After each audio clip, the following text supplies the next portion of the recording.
right, let's move on to the newspapers. What's making headlines right now? And first up is the Business Day. And Business Day's front page this morning lead story, the Nel turns from a decade of losses. Now, the state-owned arms and aerospace manufacturer posts 223 million rand after profit tax. Now, after nearly a decade of loss-making, state-owned arms and aerospace manufacturer Nel has posted an unaudited 223 million after-tax profit for its 2024-2025 financial year, swinging from a loss of 550 million in the previous year. Then a picture there, satellite image shows a close-up of destroyed buildings at Iran's nuclear technology center in Isfahan after it was hit by US airstrikes on Sunday, and the world waits for Iran's retaliation. Vatican report questions influence of ratings agencies.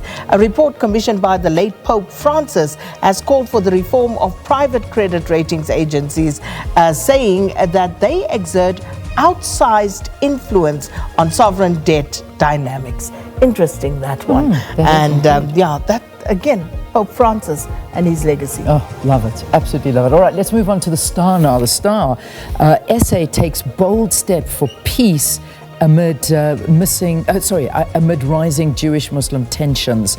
And this is the stance that South Africa is in, and amid escalating violence in Gaza, rising tensions in Iran, and a polarized world, South Africa has taken a bold stand in the global political arena by taking Israel to the International Court of Justice. We'll let you read more about that one there. Fine art.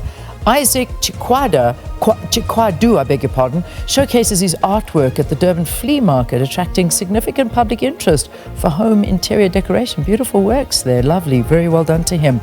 Snubbed Shivambu has planned for a new political party. We saw this all unfolding last week. They take that story forward a bit. And groundbreaking ruling on general damages for unconscious claimants in South Africa.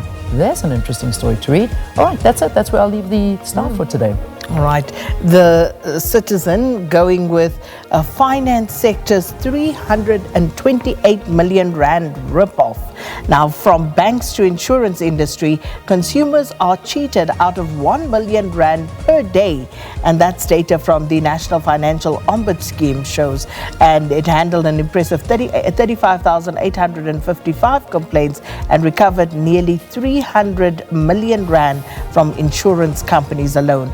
Picture there, happy clappy enthusiasts take part in a yoga session at North Beach to mark International Yoga Day on Saturday, and also ancient art home and a few other stories. Sundown's coach also on the front page there. That story on the back page though. All right, so finally the Sowetan. Just a piece of graffiti on the wall there saying Soweto to Gaza, and this is 1976 to 1948, and it's a mural at the first ever Solidarity Walk for Palestine was unveiled in Soweto at the weekend. Scores of activists joined the march calling for human rights, self-determination and an end to the Israel occupation of Palestinian territory. Then their big story, 700 police cars stuck. Oi. Mechanical failures, accidents, damages to vehicles jeopardize law enforcement in Gauteng, and laments Premier Lesufi. And as concerns about SAP's fleet management grow, a Tshwane councillor says his community now relies on private security. A story of many areas in South Africa, unfortunately. Cardoso impressed by Down's gutsy performance.